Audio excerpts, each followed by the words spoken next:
الحمد لله وحده والصلاة والسلام على من لا نبي بعده وعلى آله وصحبه ومن تمسك بسنته إلى يوم الدين وسلم تسليما كثيرا. أما بعد.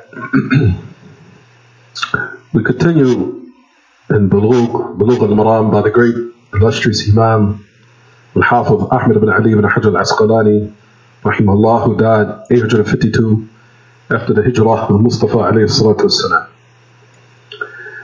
On this day of Sunday, February the 18th, 3:56 p.m., 2018, in accordance with the Gregorian calendar, which coincides with the Hijri calendar, the 3rd of Jumad al-Akhirah, or Jumad al-Thani, as some of them call it, which is 1439 after the Hijrah of Mustafa alayhi salatu wassalam. And we continue the chapter of Kitab al-Nikah, the chapter of marriage. And just before we continue the narration, as I asked from our sisters a particular homework that I gave them as an assignment, which was to listen to the lecture by our brother Abu Khadija, Abdul Wahid, Hafidullah Ra'ah, where he clarified a lot of ambiguities in regards to slavery in Islam, and how they were totally different from the Eurocentric slavery of the West, and how there's no comparison between the two. And did the sisters, did they actually do the assignment? Did they listen to it? That's only one. Is there any other one? G. So the reason why I assigned or gave them as an assignment to listen to that lecture by our brother Abu Khadija, Abdul Wahid, because he enlightens one in regards to some of the, not only the non-Muslims from African Americans, because they'll try to use that to put a type of doubt in your religion. So let's say for you, well, Islam calls to slavery. In actuality, it doesn't call to slavery, based upon what he said in the lecture. And I hope that everyone gains some or acquired some enlightenment in this regard. So if someone was to come to you and say, well, there's ayats pertaining to slavery, you'll be able to clarify the difference between slavery in Islam and slavery in the Europe or Western civilization, or imperialists, or the colonists, or when they colonized the countries and corrupted them with colonization and imperialism, what came as a result of the injustice, not only injustice, but the inhumane, filthy treatment of people in general. It wasn't just blacks. Rather, as he clarified, he said it was other races, right, everyone? There was other cultures and other races and other ethnicities that were enslaved. It was something that was done during the times of old. White upon white, black upon black, black upon white, Arab upon Arab, Arab upon non-Arab. It was something that was done worldwide. It was nothing that was something specifically or directed to a specific race. Am I right, everyone? So if one was to ask you about this matter, about slavery, how would you clarify it? In short and in brief, how would one be able to clarify it? Where I would want the sisters to know what would be their position, what they would say. The first thing you would say, of course, is what, everyone? That it's a difference between slavery in Islam and slavery in the West, or the Western civilization and their Western culture, or the Eurocentric type of slavery, which is something that is totally inhumane and filthy and nasty and disgusting.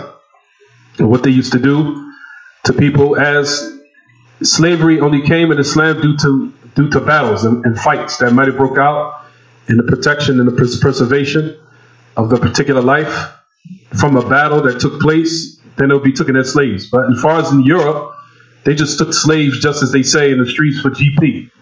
There wasn't no battle. Let's just go in the country and enslave everyone, or enslave any particular culture, any particular civilization, just for GP.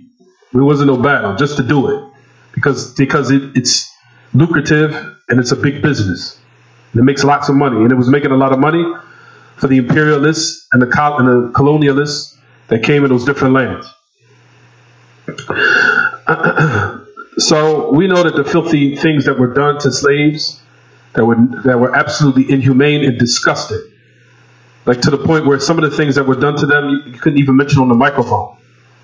From the things and that I would not to say in depth of what you read in history. For example, the slaves or what they done to some of them as far as trying to humiliate them. Whereas if a slave wouldn't do what he was commanded, they would tie him up. For example, this is just one of the things they used to do there. There's numerous things, but one of them is that, for example, they would tie him up on a horse, or for example, each body part would be tied a rope, and a horse would be tied to each four parts of the body.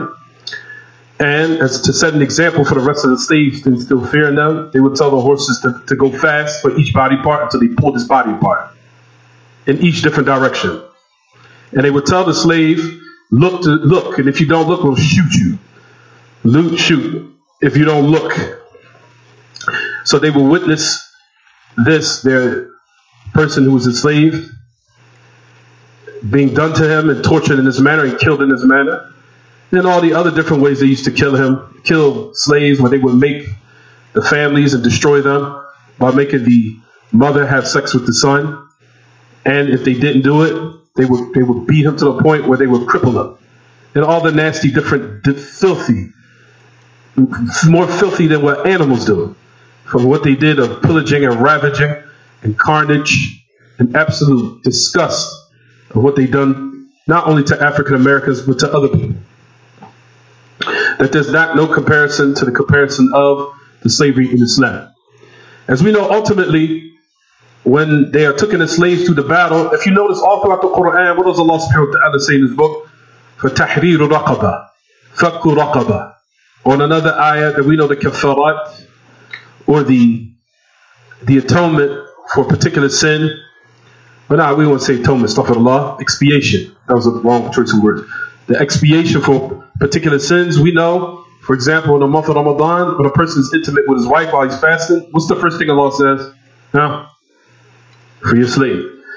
Also, likewise, when a person says a statement, you're like the back of my mother, and they do the hal, or a statement that's similar to that, the first thing Allah subhanahu wa ta'ala says is what? For your slave.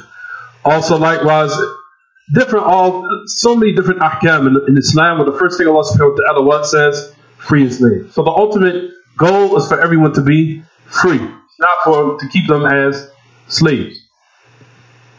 And also, likewise, I'm sure that everyone has listened to the lecture. And like I said, I will test everyone on it just to make sure that they understood it properly.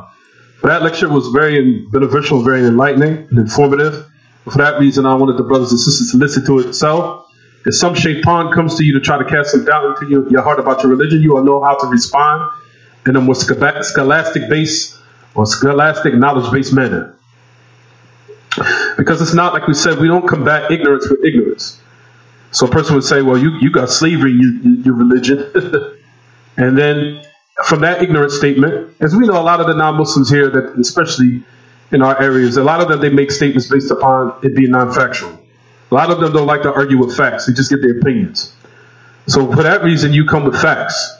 And you state the facts about the position of the slavery in Islam and the slavery of the West. And that there's no comparison between the two. And then you bring your facts and you break it down. And then you just bring the comparison of how the man and how the ulama, or a lot of scholars of the past, were the greatest of scholars of our religion, and what we benefit from still to this day, where they were actually freed slaves, and they became the greatest of those of the leaders of our religion, and they were all freed slaves. All these things in which is incumbent upon a Muslim to acquire knowledge and have knowledge of, so he could combat ignorance with knowledge, and not to combat ignorance with ignorance. As you'll find that some of the Muslims do these days, where they say, for example, the non-Muslim will say a phrase or a statement, and then likewise you'll follow it up with another insult. Where in most cases, like we said, it does not bring any good as far as the result of it. But for that reason, we say people attain and increase and augment themselves in knowledge, so they can combat that ignorance with knowledge based, and we can set scholastic, informative knowledge. So we can rid that ignorance and destroy it with the light of the haqq. And the haqq is only the ilm al-nafi'.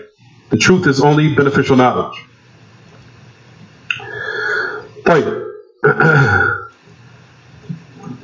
So based upon the reason why I said that as the muqaddimah, as the introduction, why I gave that as homework, I'm sure the sisters would see the reason why I said that.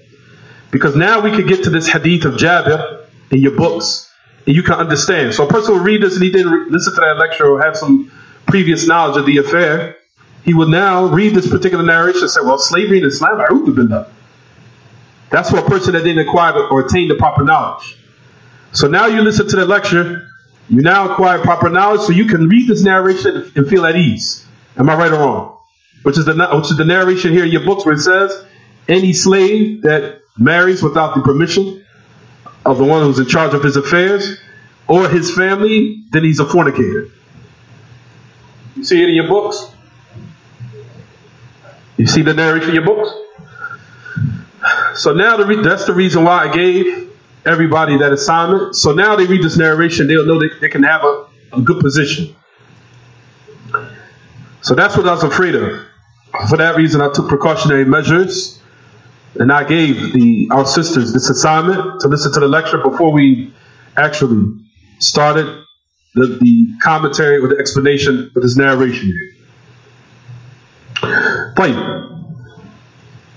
Before we start in the narration about the slave that gets married without the permission of the one who's in charge of his affairs, I wanted to backtrack just a little bit, slightly, just before we start the narration on the hadith. If you go back a little bit from the narration we covered from last lesson on the authority of Ibn Abbas, where it says, أن جارية بكرى أتت النبي صلى الله عليه وسلم فذكرت أن أباها زوجها وهي كارهة فخيرها رسول الله صلى الله عليه وسلم.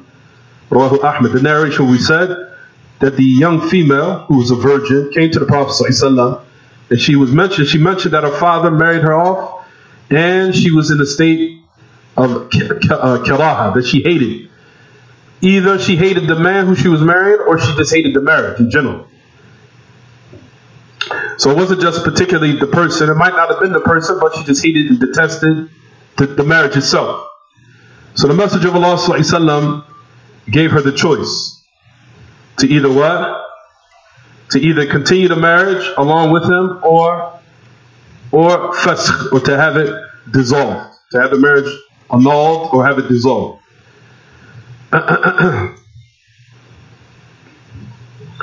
So Jariya, just to backtrack just a little bit so we can get caught up. Maybe some of the sisters were late last week, just to go over briefly. I like to do this because it keeps all the information fresh in our minds. And this is a method of teaching, so the information can stay fresh in the minds and it could likewise stick in certain cases. But anyway, we said Jariya, or it says in the narration, a young woman. And as we know, Jariya could be different meanings in the Arabic language. It could be a youthful young woman or a young female. It can also be used for a female concubine, al-ama, al-mamluka. It can be used for a female concubine. Or it could be used for just a mere female, depending on the context of how it's used. But the majority of al-ilm you'll find in a lot of contexts is used for just young women or young youthful women. And here in this particular narration is pertaining to the young youthful woman here. But in certain cases it can be used for a female concubine, depending, like we said, on the context. So one has to look at the meaning according to the context, how it's used.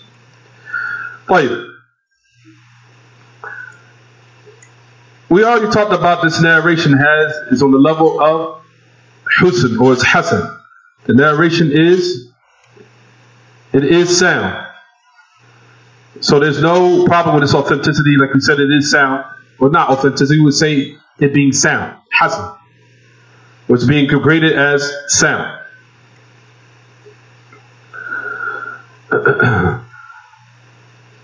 As far as in this particular narration, just to backtrack just a tiny bit and then we'll move on to the other one. Don't worry.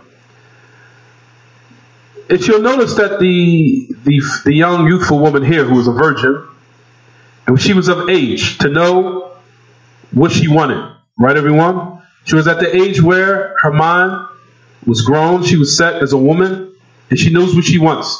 And we know the Messenger of Allah said that once a woman reaches a certain age, the permission has to be sought from her. Permission to marry someone. As we know, we just proceeded in the last hadith. وَلَا تُنْكِحُ الْأَيِّمُ حَتَّى تُسْتَأْذَنَ. That the young youthful woman is not married off until her permission is sought. Until her permission is sought from. For that reason, this shows that in Islam, that the woman has the right to marry who she wants. Especially if she reaches a certain age, once she's attained the age of puberty, she can choose of what she wants, based upon the narration that we already covered from the previous lessons. And that is in the huquq, those rights that are personal. For example, like we just said here in this narration, that the father had married his daughter off to someone. For example, he might be, for example, or the man who the father married her off to might be in a state of being impoverished or from the indigent. He doesn't have a lot of money, but she might be happy with him. But the father looked at it for the aspect that he doesn't have any money, of course, or he doesn't have that much money, of course, let's just say. But the other person who she wanted to marry off had a lot of money, but he wasn't going to fulfill her in another aspect. So let's just say the woman now married this man who she wasn't pleased with, even though he might have been a well off as far as in his money or what have you, but he was not able to satisfy her in another aspect. Who knows? If these type of situations or scenarios happens to a particular woman, she can take it to the judge, even if it's her father. So notice in Islam, a person can take and complain a certain affair that's personal, even if it's their own father and their own family, and complain it and raise the affair to the judge. So Islam is not just a religion just where the families dominate, the men dominate where the father muzzles the female. Shut up, just do what we say. You notice that in this matter, especially in affairs that's pertaining to a marriage where a woman is satisfied and she's made to be content in her marriage, if she doesn't attain those matters where she knows she's going to be miserable and she knows she's going to be happy or unhappy, and her father put her in this position, she can complain to the Muslim, like we said, the Muslim judge, and can tell the judge either to nullify the marriage or annul it if it's not a situation that is good and suitable for her. So for what we said, the huquq al-khassa, those personal matters in which they have to be carried out, they have to be done. For example, the father, let's just say another scenario. For example, the father might refuse to spend on a certain child because I just don't want to spend on him for some odd reason. It's something that's pertaining to the child, or between the child and the father, or the one who the father is responsible to take care of. And let's just say the father's rich, and the child, here in this instance, needs to be taken care of. Now he can raise the situation to the hakim. He can raise it to the affair of the judge in order for the rights to be what? And the affairs to be resolved in these type of matters. For those huquq that are khassa, we're just giving numerous scenarios to know that this is how the religion is in perfect form and everything is intact in this perfect place, in this proper place, to know this is not a religion of what? Of oppression. Rather, in those personal affairs that takes place between families, of that which is personal, one could raise the affair to the Muslim judge. To the Muslim judge. As far as in us in this country, in this non-Muslim country, then of course we know a lot of the affairs pertaining to the religion are brought to the masjid. But the only thing that we can do, as far as the imam or the person who is trying to administer the affairs of the religion in regards to different khusumat or different arguments that might take place, or different types of personal things that take place socially in the families or within the families, our job is just to advise. We cannot carry out any ahkam like the judges in the courts here. You can't do that. So our affair and our role in the society for the Muslims is just to advise. We listen to the matter, we listen to both sides, and we see where the problem is emanating from. We give the solution, but we cannot force anyone or bind anyone to what? To do it. Whereas if you were in a Muslim country and you raise the affair, you complain, or you put forth what they call a shakwa, a complaint about an injustice that was taking place, and you raise it to the Muslim judge, and the Muslim judge can bind upon the hukum or the ruling to be carried out. And that's the difference between a Muslim judge and the mufti, and the one who just gives a Islamic ruling. For the hakim or the qadi, not only does he give the ruling, but he has the authority to have it carried out. So if money or injustice was done, or oppression was done, or money was taken, or money has not been spent in specific matters, where maybe children need to be what? Taken care of, and the father is not taking care of them, or what have you. The Muslim judge, like we said, he can have his decision carried out, just like what they do here with the non-Muslim courts. They make a decision, and then they what? They bond it upon the individual to do it, or they get in trouble with the authorities. However, with us, as far as the imam of the masjid, what have you, or the du'at, we advise the people, but we cannot force them to what? Carry out the affair. That's not our role. Only thing we can do is advise, and that's it. Now, as far as the roles or the injustice that might take place, then it can be even taken to the non-Muslim courts, if that's the only way that your haqq can be taken from, or your haqq can be what, or your right can be what? Be attained. You can take it to the non-Muslim courts from bab of idtirar, from the aspect of it being a very detrimental, or what they call a dire necessity. So, for example, you took it to the masjid, the imam seen that the father was wrong, or the mother was wrong, or someone had made or performed some type of injustice. Then, of course, the imam, or the person that sees where the oppression or the evil is happening, or the person was wrong, you advise him. But we cannot force him to do anything, due to the fact that we're in a non-Muslim country.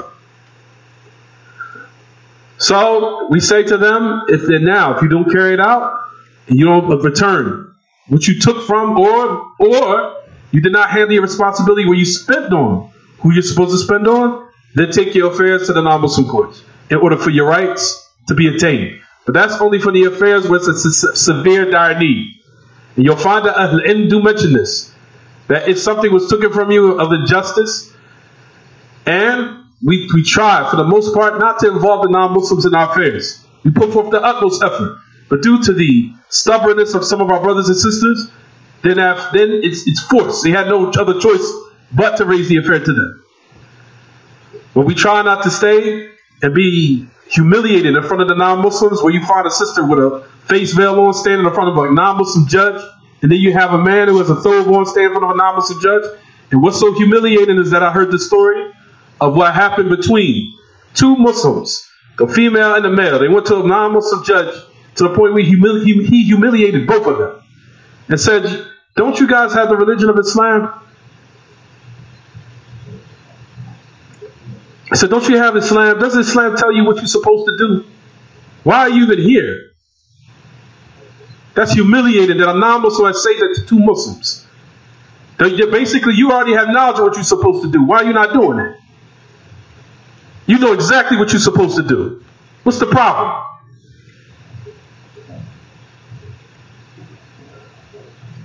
Woman coming in the court with a niqab on, or a woman coming in fully garbed on, and then a man coming with a thobe. Humiliated. Just humiliated. Embarrassing. Standing in front of a non-Muslim judge and they got to humiliate you. So that's the reason why the affairs are took it to the masjid. With the masjid, we advise and we tell the people to what? To handle the affairs correctly, of course, appropriately, where it's through the proper channels. But our role within the brothers and the sisters in our communities and societies is advice. That's it. We cannot bind anything upon anyone. But if you're in a Muslim country, then you would take the affair to the Muslim judge, and they're the ones that will what? Handle the matter.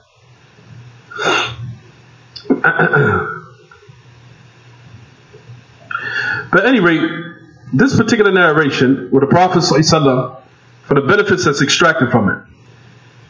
If you look in your books, Hadith of Ibn Abbas, it says, أن نكاح البكر ولو كان من الأب يرجع إليها لا إلى الأب. That the woman who's a virgin, of course, and even if the affair was where the father's in charge, of course, ultimately, but the ultimate say-so goes back to her of what she wants. And it doesn't go back to the father, except in certain instances. But this is not from them. Because the Messenger of Allah ﷺ gave her the choice, gave her the alternative. Either the what? Either you can stay with him, with the man who your father married you off to, or you can what? You can annul the marriage and dissolve the contract. Because the Messenger of Allah ﷺ, basically, because she was coerced or forced to do this marriage, the Messenger of Allah ﷺ said, the affair is basically in your hand. If you want, I'll cancel it and I'll nullify it. But however, if that wasn't the case, based upon the narration, if you look in your books, if the affair was correct where the father married her off and she was forced to do this, the Messenger of Allah said to her, listen, you had no right to say anything. Be quiet with your father. But he didn't say that, sallallahu. He said, you either have the choice, you can stay with him, or you can what? You can cancel it out, avoid it out. So this shows here clearly that the woman is not forced to be with a man who she's not pleased with, or a marriage that she's not pleased with. So that's from the benefits of that narration. Also, it's extracted from the narration is جواز تصرف الفضول وهو يتصرف الإنسان في حق الغير بغير إذنه فإذا أذن له أو أذن له نفذ التصرف. Basically, in regards to the narration, we already discussed this. It says that the Prophet ﷺ, he made the command جعل أو جعل أمر هذا النكاح نكاح الجارية التي أكرهت على الزواج إليها. He made the affair to her and the choice to go back to her. Which shows, and you will understand it was extracted from this narration, that if she was to say yes, regardless of what she said, it would carry out. And if she said no, of course, then it would have canceled everything out. No, I don't want to. I don't want to cancel. I don't want to be with him. I don't want to remain with him. No. The point of what you will find that Ibn Uthaymeen extracted from this. Now listen to this.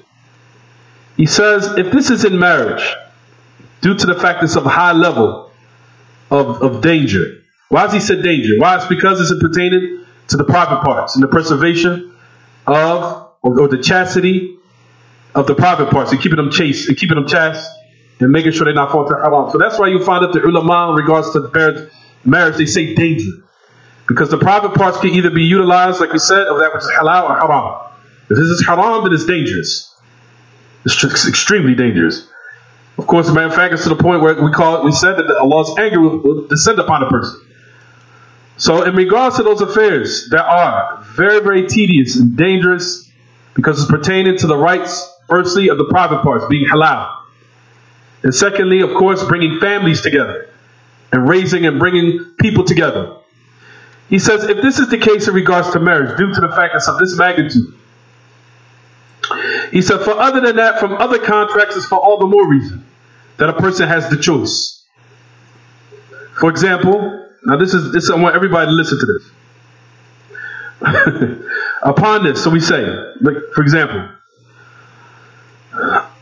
if a person sold someone's car, let's just say for example, your friend. Your friend discussed it with you. Says, I'm trying to sell this car. I'm doing my best to try to sell it. Can you help me?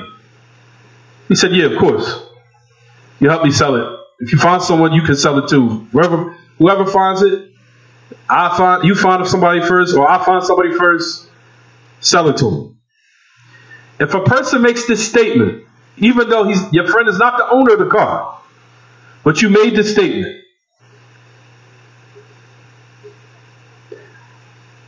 that he knows that your friend has the absolute clarity that you want to sell this car or to sell this property or sell whatever, or merchandise, whatever it is. So now a person or a customer came to your friend first. And he said, I want to buy this car. And you sold it for him. does the contract here, is it correct or is it valid or not? We would say here the marriage is, I can't say marriage. The business contract here carries out.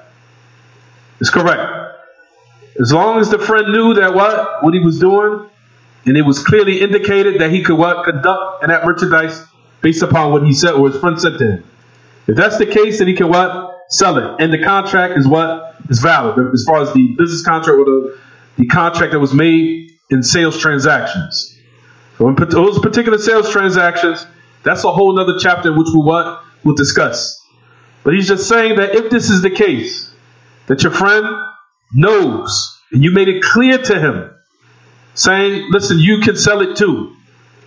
You can sell it too. Of course, I get the money. I'm the owner of it. But you can sell it too. You sell the car, and you find someone first to sell it.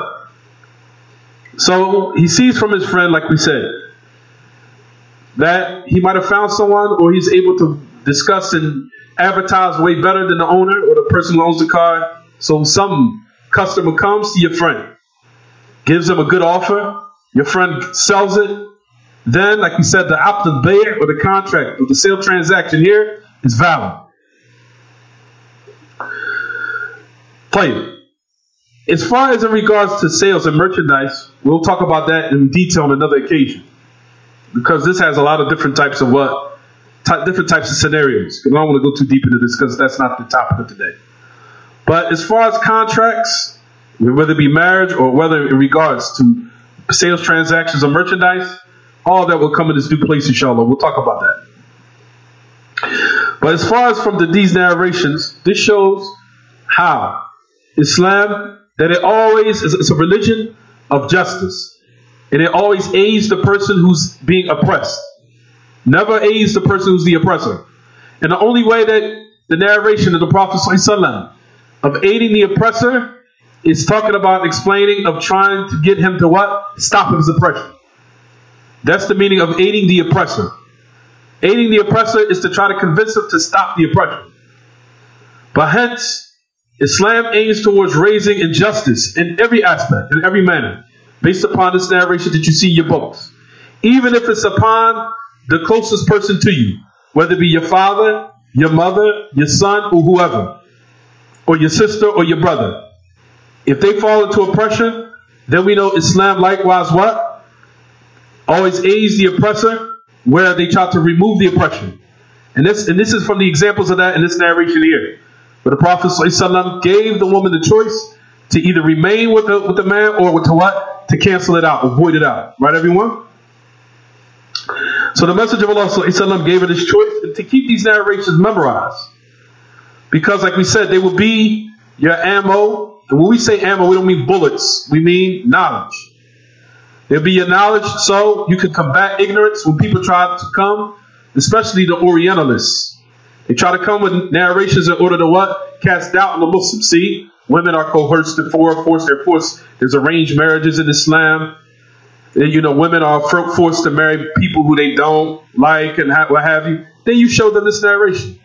You say, well, that's not true. That's what you're saying is not authentic facts. Rather, what you're saying is incorrect.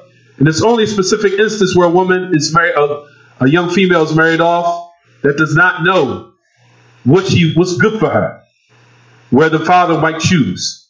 But in most cases, once the woman reaches a certain age and her mind knows what she wants, then you cannot marry her off to a man she's not pleased with, or be in a marriage she's not pleased with. And then you start then you start allowing them to look at these narrations that we're talking about now. These type of narrations here. You bring it to them. So you'll find, like we said, from this narration, that one of the most oppressive from the most injustice of affairs is that a woman is married off to a woman that she detests. Right, everyone? That's something that's very oppressive for a woman. That a woman be in a marriage with a man she doesn't love in actuality, she detests him. She doesn't like him at all. Right? That's an affair that asks Allah to not trust us with none of that. But we know that's from those affairs that are very oppressive. That a woman will be married off to a man or be in a marriage or coexist in the same place or the same household with a man that she's not pleased with. That's something that's very oppressive. And for that reason, the Messenger of Allah ﷺ gave her the choice of what would take place to women in regards to what? These type of matters. This is what Shaykh Uthaymeen says about this. Listen to this. He says, فَكَيْفَ يُمْكِنُ Listen to this part. He says this. He says, لأن هذا الشخص يبقى شريكها في البيت وفي الأولاد وكيف يمكن أن يجبرها على الشخص إلا تريده يحصل عليها من الضرر والقلق النفسي وربما يصل أحيانا إلى حد الجنون وبعض النساء تحاول أن تحرق نفسها أو تقتل نفسها من شدة ما وجدت من القهر لا شك أن هذا من الاعتداء والظلم والشرع يرفع الظلم عن المظلوم ولو كان من أقرب الناس إليه. Where he says, rahimahullah. So the first part, listen to what he says. He says, how can a woman be forced to marry someone she detests? He said, this person will remain her partner in the house and also likewise bearing children for him. So someone she detests. So how can she be forced upon this if she don't want him? Now listen what he goes on to say, rahimahullah. He said, what will happen to her, what will take place of harm and also tremendous anxiety and disturbance. He says that even certain times, he said, it can even reach the level of insanity. But some women even would try to even burn themselves, or some of them would try to kill themselves. He said of the severity of what she finds of her being coerced or forced. He said, no doubt this is from transgression and oppression. And you'll find that the Kitab and Sunnah that erases injustice upon the one who's being oppressed, even if it's the closest person to them. There's a question that was asked on the side. Now listen, I want all the sisters to listen to this part. Now if the woman, now this is a scenario. If the woman now was to go to the judge, and she knows this ruling, of here, this particular hadith. She has knowledge of it. So she knows she could go to the what? To the judge in order to have the marriage either continue or what? To have it annulled. Right, everyone?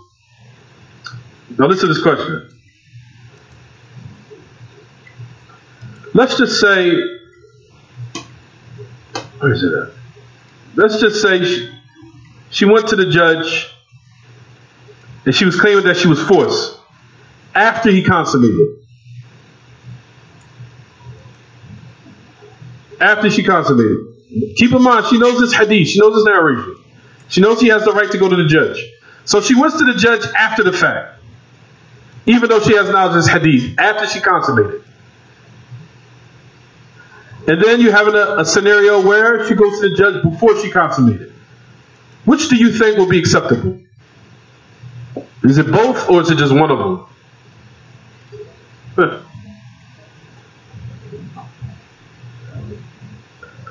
Anybody want to answer?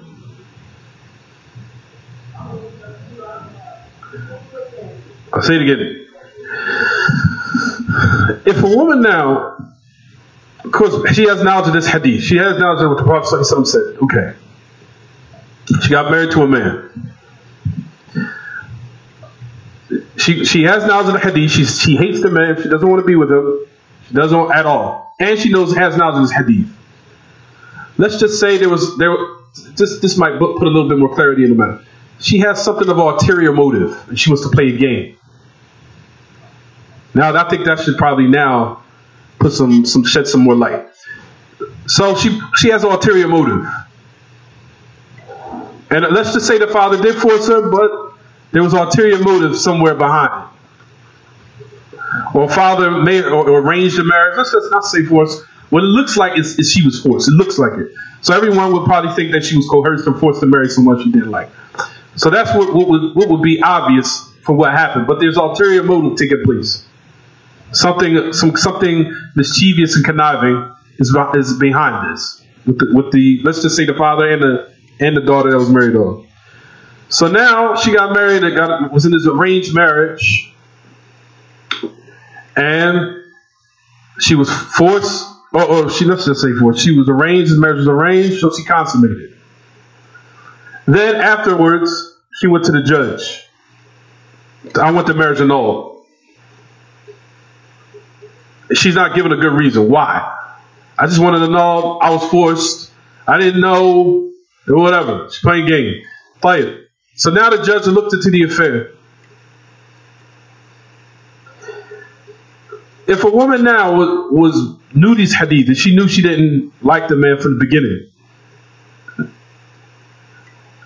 she went to the judge and said, I want out the marriage. Which one is more liable to be accepted? The woman that complained to the judge before the consummation or after the consummation? J. That's the point I'm trying to make. Before. The woman that did it before. Because now the woman that what? Did it afterwards, now she looks suspect. It's something else or why? You didn't what? Exactly. You understand, everyone?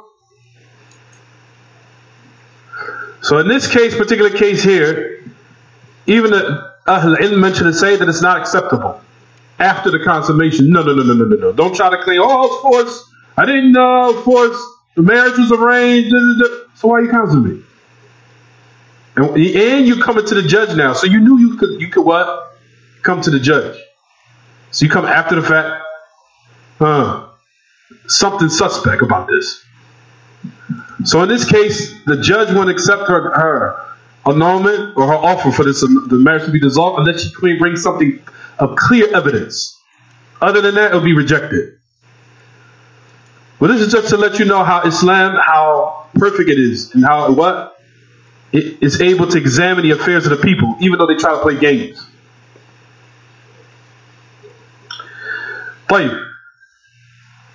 So now, we already covered the hadith from Hassan about the woman who, if she's married off by two walis, then it's for the first of the two. We already covered that.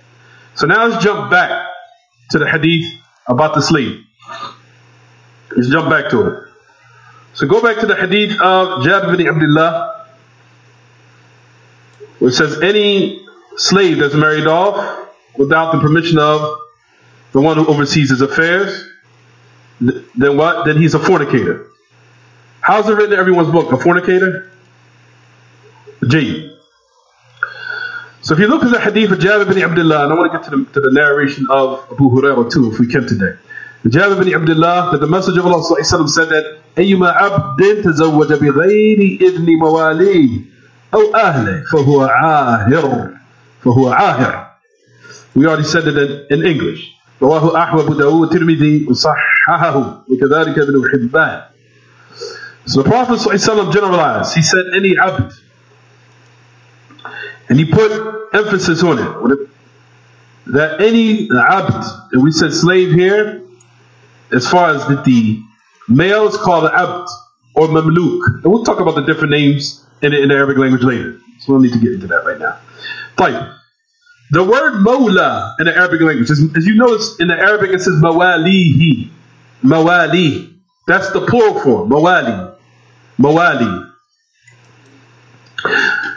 As you'll find from the greatest of scholars, you'll find in a lot of books of hadith that they were mawali. Mawali. What does it mean, mawali? Meaning that they were free slaves. So the greatest of scholars of our religion, a lot of them were tabi'een from the tabi'een. A lot of them who are the greatest narrators of hadith, who are the greatest scholars of our religion, are all free slaves. From them, for example, was Nafi'. Nafi', who was the mawla. So the singular form, the singular is mawla.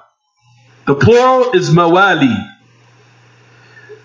Notice if you look in the, matter of fact, alhamdulillah, the best example I could give, if you look in your books, if you notice, what did it say? A couple of hadith, or a couple of the narrations we covered, we said, when nikah al-shighar. Who was the narrator? If you look in your books, who was he talking about? Look in your book. So we was talking about that nikah that's invalid, where it said what? Nikah al-shighar. Who's the narrator of it? Nafi'. Nafi' was a free slave. Nafi' was Mawla ibn Umar. He was the free slave of Abdullah ibn Umar. Now Nafi' was from the Mashayikh and the ulama of Imam Malik. Imam Malik took his knowledge from Nafi'. And we know Nafi' was better than Imam Malik, and he was better than Imam Bukhari, and he was better than Imam Muslim, and he was better than Imam Shafi'i, all of them. Why? Because Nafi' was a tabi'i. He was a tabi'i. And he was a free slave, having hundreds of thousands of students. Where you'll find in Imam Malik's book, the narrators of Nafi'. If you know that isnad, that chain in hadith is very famous. Upon Malik, on Nafi', on Ibn Umar. Upon Malik, upon Nafi', upon Ibn Umar is a known chain in hadith. Known. But anyway, the point I'm trying to make is, Nafi' was a mawla. He was a what? A free slave. The word mawla in the Arabic language, sisters, could be used either for one free slave, or it could be used for the slave itself, or it could be used for the what? The one who's over the affairs of the slave. A person could say, how is that? That's just some words in Arabic language. They could be used for either which way. So the mawla, depending on the context, it could be referring to either the slave or the one who's in charge of him. You understand, everyone? But here in this context, it's pertaining to the what? It's pertaining to the what? To the slave. So the Prophet ﷺ had mentioned and said about the what time is it? Let me make sure we keep up with the time. Oh, are you serious? Wow. I will do for 5 more minutes. We'll stop the class. 5 more minutes. Anyway, the Prophet ﷺ said that he's a fornicator. He says, whoever gets married without the permission of his mawali. So the mawali here. Oh, matter of fact, I'm sorry, everyone. Astaghfirullah to be late. I'm sorry, everyone. It's the reverse. It's the opposite. In this narration here, the arena of mawali is not the free slave. It's the meaning of those who's in charge over the slave. I'm sorry. Because the Prophet ﷺ said here, whoever gets married without the permission of his mawali, meaning those who are in charge of him. But the word mawali can be used for either the what? The slave himself or the one who's in charge of him. Here, this gives an example of the meaning of mawali or mawla here is the one who's in charge.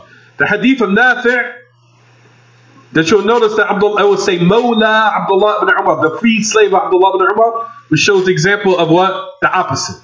But here it means what? It means the one who's in charge of his affairs. So I apologize, everyone. So here where it mentions this particular narration, what we're talking about now, the ones who can free him. So we know that the mawla is used for the one who's basically in charge, or the one who's the owner of the slave here. Allah subhanahu wa ta'ala says in His book, وَأَنْكِحُوا الْأَيَامَ مِنْكُمُ الصَّالِحِينَ مِنْ عِبَادِكُمْ وَإِمَائِكُمْ. Allah subhanahu wa ta'ala says in His book in Surah An-Nur, ayat number 32, in Surah An-Nur. Allah says, marry off the ayama, meaning the orphans or the young youthful from amongst you, and the righteous from either the male slaves or the female concubines. Marry them off. We know that when the Messenger of Allah also said, without the permission of the one who's in charge of his affair, and if you notice, look in your books, what does it also say, everyone? Or his family. Or his family. So it not only just says that those who's in charge over his affair, and if he also doesn't attain permission from his what? His family. So is it from his mawali or is it from his family? Is it one of the two or is it both together? We would say it's both. So it's not only just the one who's in charge of his affairs, also is likewise this is what? His family too. So if he doesn't attain permission, then what? Then he will also likewise be a fornicator. And this narration here shows of what the topic of what we've been talking about the past couple of lessons, where we said these are from the marriages that are invalid. Why? Because the Prophet ﷺ said he's a fornicator. Fornicator, which necessitates what, everyone? That the marriage is what? Invalid. So that particular wording for the Messenger of Allah ﷺ clearly shows that if he's to marry without the permission of his mawali or his family, the marriage is invalid, which will be, as a result of it, he will be a fornicator. He'll be a zani. So the one who's a mamluk, he cannot what? He does not own for what? In order to marry himself off. Why? What is the dalil for? The dalil is in the ayah Surah An-Nur that we just recited. Notice Allah subhanahu wa ta'ala said, marry off the ayama, the orphans or the young youthful orphans from amongst yourselves. Notice in the ayah Surah An-Nur, ayah number 32, Allah subhanahu wa ta'ala says, and marry off the righteous from the what? From the female, or from the male concubines. Oh, excuse me, I'm sorry. For the male slaves and the female concubine. Concubine is only for female. From a male slave or the female concubine. So Allah subhanahu wa ta'ala said, marry them off. So this shows clearly that the what? The slave can't marry himself off. He has to be married off. Based upon the ayah. Which shows that the slave does not marry himself off. And if he does this, then what? Then his marriage will be invalid. So this shows the prerequisite in this narration, in regards to this hadith, that it's given a prerequisite for the validity of the slave's marriage to be correct, that the one who's in charge of his affairs has to what? Give him permission. And that he has to do that. And if he does it, like we said, then the marriage is what? Invalid. Now, as far as pertaining to the hadith, how would it take place in the marriage? We'll talk about that next week, inshallah. I have to keep the time concise. I really wanted to get into the affair about marrying the aunt and the uncle, or the aunt, the paternal or the maternal aunt, and sister too. I wanted to speak about that today, but we'll talk about that next week. Any questions about the lesson? The main thing is that I wanted everybody to make sure that they listen to that lesson of Abu Khadija. That was the main thing, because that's very important. Because I want everybody to what? To have some knowledge, or to have some, or have some type of knowledge base, a foundation when they see these narrations in regards to slavery in Islam. So know that you will have some Muslims out there who are apologetic for this, which is incorrect. They'll apologize for a lot of things. For example, we apologize that man can have more than one wife. We apologize that the Prophet ﷺ married Aisha. We apologize for the slavery. No. If you have the proper foundation and you have the proper knowledge, we are unapologetic. Rather, you'll find that the benefits of it is to allow the people to come into Islam, and likewise to take care of them, to the point where you'll find in the narrations of the Sahaba, if you go back to even Sir Al-A'lam al-Nubala by Imam al-Dhahabi, in that book, bringing the series, or bringing the history of how to the point where the Sahaba were brought, and how they were so just of taking care of a person who was a slave or a concubine, to the point where they couldn't even tell the difference between who was the one that was in charge and the one who was over. They couldn't even tell. Just looked like a regular person that's being fed like everyone else. See, when a person thinks slavery, they think the oppressive. The first thing that comes to their mind is what? The oppressive Eurocentric slavery. That's what comes over a person's mind. Looking dirty, being starved to death, being deprived, being beaten, putting a chain around the neck, drawn around like a horse or an animal. That's basically what comes to everybody's mind. Where the affairs is totally different. And if you come back to the narrations, like we said, in Sir Al-A'lam al-Nubala, where you'll find, like he brings the narrations, he says the Sahaba, to the point when they were brought, even with some of the concubines and slaves, they couldn't tell the difference. Who was in charge and who wasn't? They couldn't tell who he's the slave. He looked like he's in charge of him.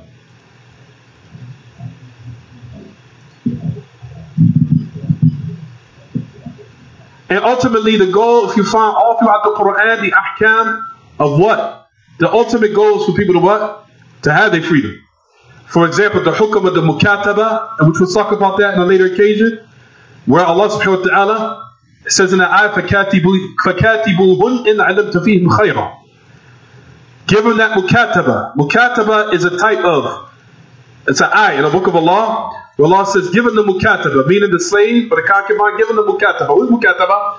Mukataba is a way in which if the slave now has, where he saves up the money or he has an agreement with the person who's in charge to ultimately, like we said, to have his freedom. All these different ahkam is in order to what? To ultimately have everyone freed. But for what? In order for what? For them to attain the ultimate type of goal, which is what? To be not only freedom as far as of releasing himself from the turmoil or the slavery of the creation, but moving him to being a slave of the creation to the slave of Allah, which is everybody. And which we'll talk about that later on. Is there any questions about the lesson? Or pertaining to the lesson? There isn't any? Also, likewise, sisters, please. That sister that asked me that question last week, and this is something I wanted to express. Sister asked me a question last week about her dowry. Her dowry, she only gave the ex-husband back, or the husband back, half of it, or something to that matter, or something to that effect. If the husband accepted it, if he accepted that, then the khula' carries out. If he accepted it, if he says, "Okay, give it to me," and she just said, out of an attitude, "Here, I'll give you half," and he doesn't accept it, then the marriage, they're still married. Because he didn't accept it. He said, "No, I'm not accepting it."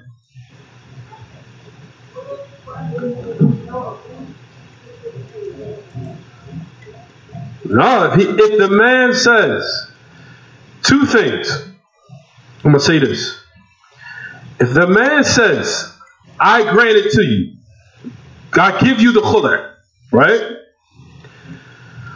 But she gives a compensation back, but it's not all of it.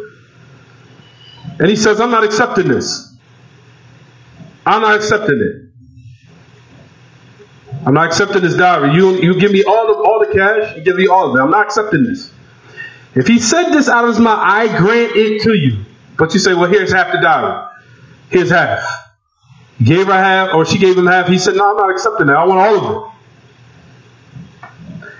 it." Here in this particular instance, if this is the case where he said, "I accept it," if he accepts it, then what? The khula is done. The marriage is finished. Like, what has to be looked into is whether or not he said, "I grant it to you." That has to be investigated. So if he says, "I grant it to you," the khula carries out. If no dowry was given, or half of it was given, or no dowry or compensation was given back to the husband, then I asked Sheikh Ubayd about this. He said, if there was no dowry given back, then it's a talaq, it's a divorce. It's a divorce. Counts as a divorce. If she gives half the dowry back, likewise, if she did not give it all back, then it counts as a divorce. Because he said, "I grant it to you." He said it. But she only gave half back, but that's not the agreement. The agreement is you got to give all of it back. So based upon that, if he said, "I grant it to you," but you only gave half of it back, likewise, it's considered divorce. It's divorce. Jayyid? If the man did not say out of his mouth, "I grant it to you," and she just threw it in his face, "Here's half the dowry back," khalas. And he never said anything. He never said, "I grant it," or I accept this," y'all still married.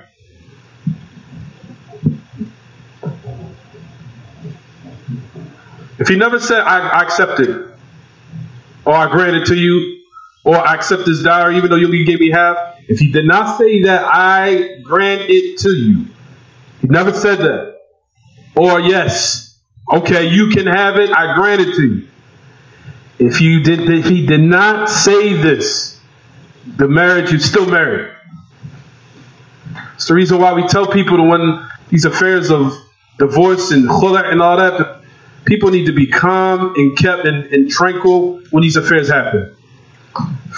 Seems like everybody wants they want it done quick and they want it out quick.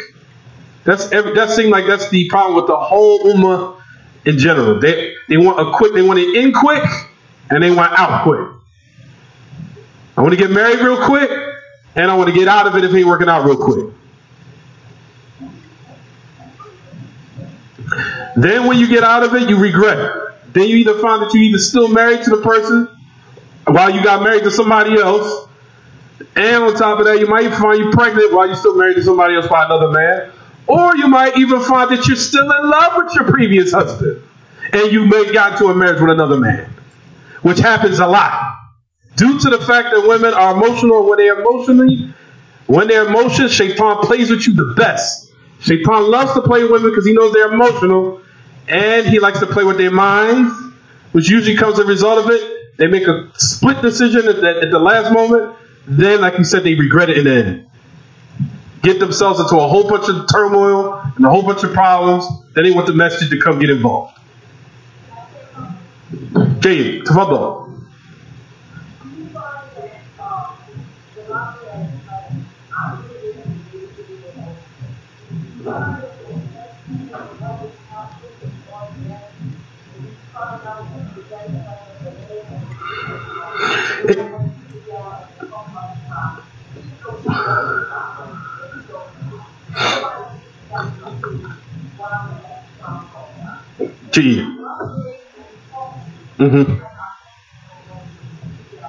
G. G. Now, as far as it regards, sisters, on point. G. Now, as far as it regards to those men that don't want to resolve the problem, then that's another problem. As far as brothers now that want to press their shut up, just be quiet, we ain't taking this to the mess shit. That's incorrect.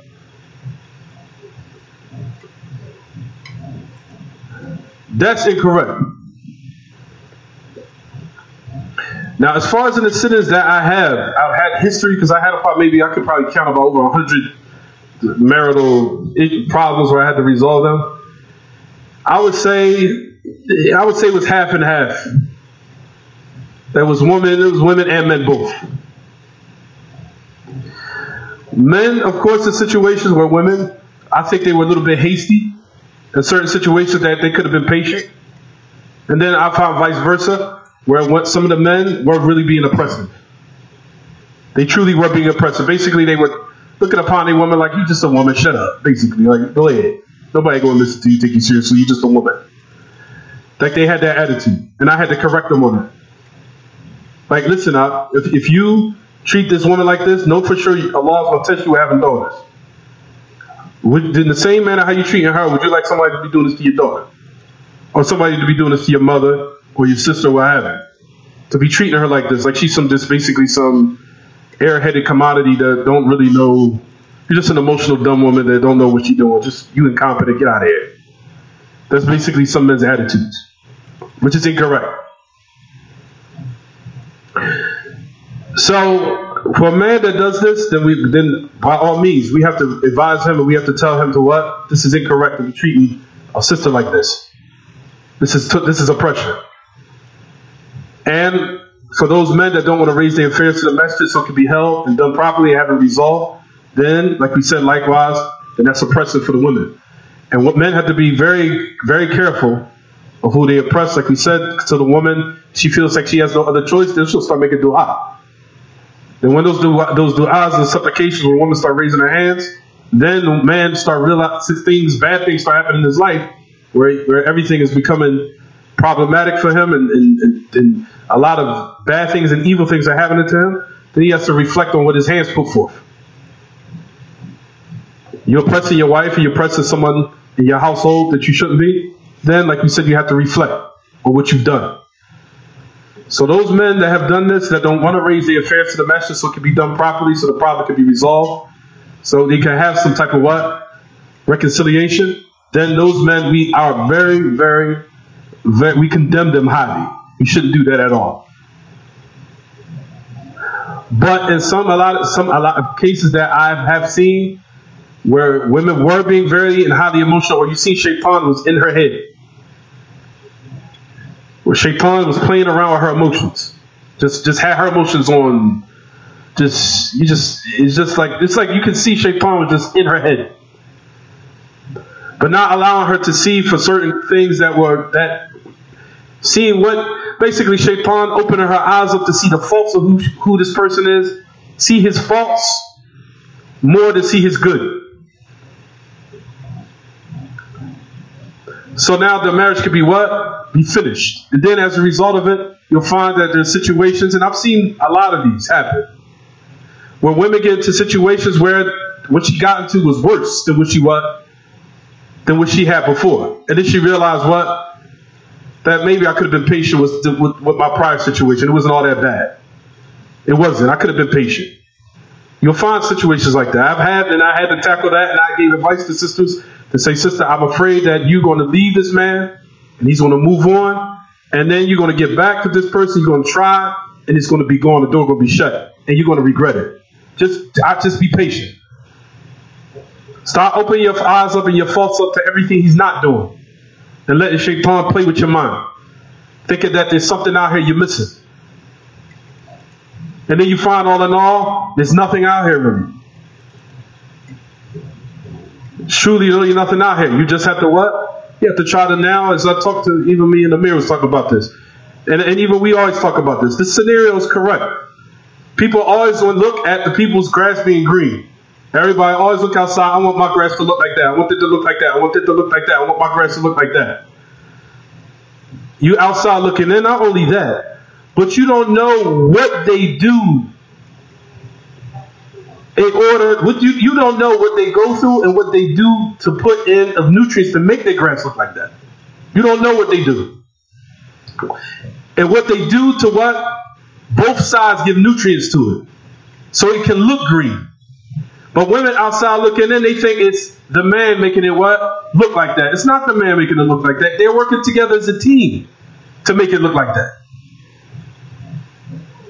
And your green would just be just grass of everybody else's if you put some work into it and stop fault finding everything in your spouse of what he don't do or she don't do.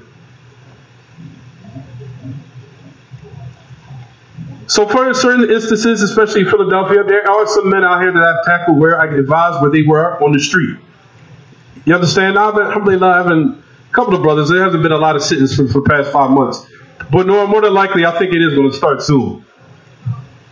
But Philadelphia was tremendous when I was there. I had a lot of marital counseling, and you did find brothers who were in the street still doing certain things with women they shouldn't have been doing.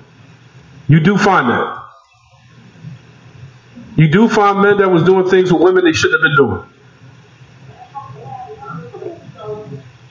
That too.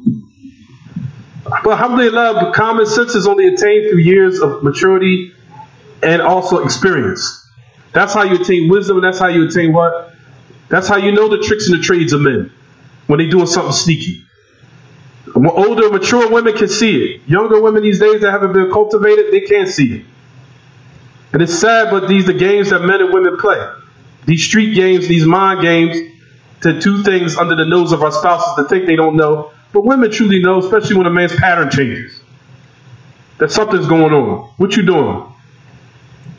But like I said, inshallah, Allah subhanahu wa ta'ala rectify the situation. But for the most part, I know a lot of situations that I have seen with my own eyes that, and I'm not saying, like you said, to not condemn the men. Because I don't want the sisters to get the impression I'm on tackling the men. I'm censoring and I'm ostracizing the women, and I don't give the men. And I'm sure you have seen in my lessons where I have came down on the men, talking about how they treat them, smacking them around, or beating them, or verbally abusing them, or beating their self-esteem down. I've heard and I've talked about this. So it's not like I'm just one-sided. I've talked about men who shouldn't be speaking to their wives in this manner. Because we know that women, by their natural instinct, they're shy, and they do have insecurities about themselves. Everybody does. Everybody has some insecurities about themselves. But you don't need to play a mind game on them to tune in on that to bring them down even more. to the point where they just look like, make them feel like they just absolutely nothing. But then on the flip, our women need to know now how to look for a man to treat them. So if Allah puts somebody in your life that really loves you for who you are, you know how to treat them. Because a lot of women, when they find somebody who Allah has bestowed His mercy, give you someone merciful to you that loves you for who you are, you don't know what to do.